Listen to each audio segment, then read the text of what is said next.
Les nouvelles technologies permettent à des objets de plus en plus autonomes de communiquer entre eux et d'offrir de nouveaux usages au service de la qualité de vie. Et ça, l'hôpital de Beauvais l'a bien compris, il a mis en service Diane, un robot qui transporte des poches de chimiothérapie toute la journée.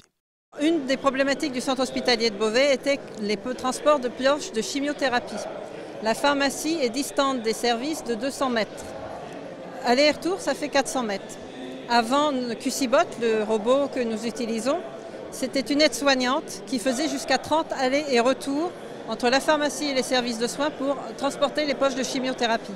C'était un temps plein et c'était des arrêts de travail à répétition. Avec l'arrivée de QCBot, la pharmacie s'est réorganisée et de 30 allers-retours, nous sommes passés à 11 allers-retours par le robot. Et l'aide-soignante qui ne faisait que des allers-retours est maintenant retournée à son cœur de métier et auprès des patients leur parle, leur propose un café, les écoute. Parce que comme ce sont des pathologies lourdes, ils ont besoin de parler, de dire leur mal. Le personnel soignant au début était très réticent parce qu'il disait que c'était peut-être pas sécurisé, etc. Au jour d'aujourd'hui, il ne pourrait plus s'en passer. Quand Diane est en maintenance, les services pleurent, les téléphones sonnent parce qu'ils veulent que Diane revienne rapidement. Il faut savoir que c'est un robot qui utilise forcément de l'intelligence artificielle. Donc les premières fois, elle a appris le chemin.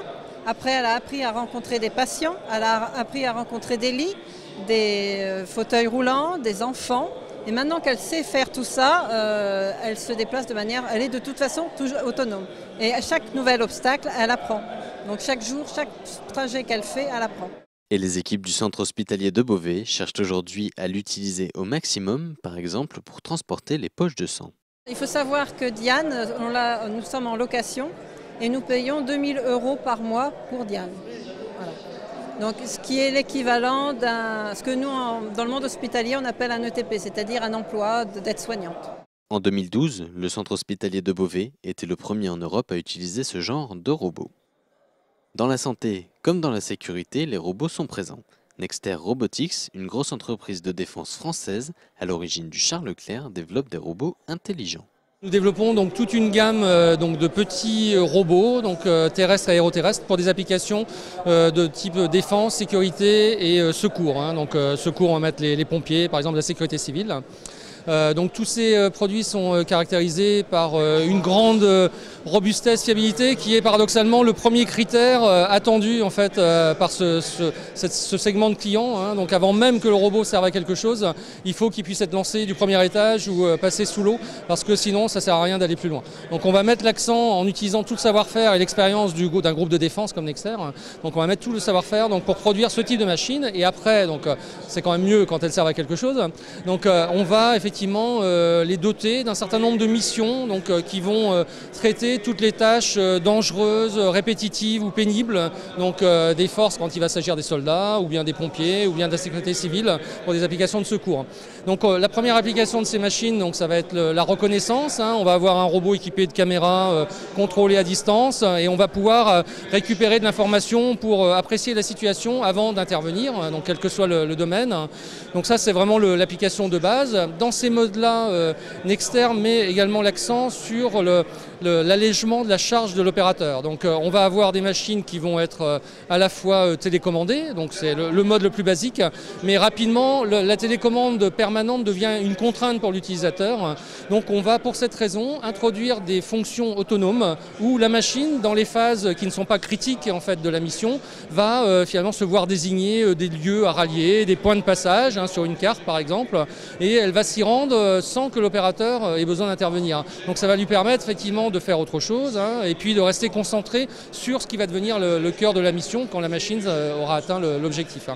Donc un ensemble de fonctions autonomes, donc ça c'est un autre critère important après la robustesse. Et le troisième critère sur lequel on va mettre l'accent pour ces applications toujours de défense, sécurité, secours, ça va être la polyvalence, c'est-à-dire qu'au-delà de la simple observation visuelle ou acoustique ou auditive, on va pouvoir doter, équiper ces robots avec des modules supplémentaires, donc pour traiter par exemple, détecter une menace chimique ou bien traiter des objets explosifs improvisés, les faire exploser ou générer des fumigènes pour faire fuir un intrus.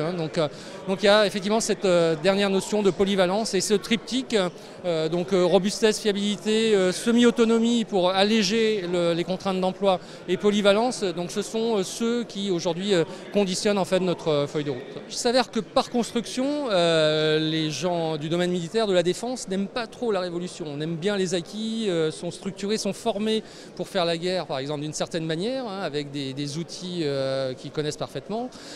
Et donc le discours révolution, aujourd'hui, il n'est pas bien ressenti, indépendamment de la réalité, mais en tout cas, ce n'est pas le discours à porter dans le monde militaire ou dans ce monde où finalement la sécurité ou l'enjeu est la vie des personnes, bien souvent, hein, donc, et où finalement tout le résultat a été obtenu au prix de longues années de démarches et de structure de la doctrine.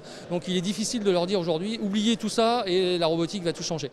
Les robots sont aussi une évolution en industrie, où ils travaillent en collaboration avec les humains. RB3D cherche à intégrer ces nouvelles machines. Notre métier, c'est d'étudier les tâches et les postes en vue d'améliorer leur ergonomie. Et pour améliorer l'ergonomie, on propose des solutions spécifiques à base de technologies robotiques, mais servant à produire des efforts qui ne sont plus de fait demandés aux utilisateurs des machines. Ce qui fait qu'on fait travailler ensemble l'homme et la machine pour produire une tâche sans effort et sans difficulté. Les entreprises maintenant ne veulent plus avoir de problèmes de maladies professionnelles. Elles ont du mal à recruter pour les tâches pénibles et donc elles veulent rendre leur poste attractif et facile pour produire dans les meilleures conditions.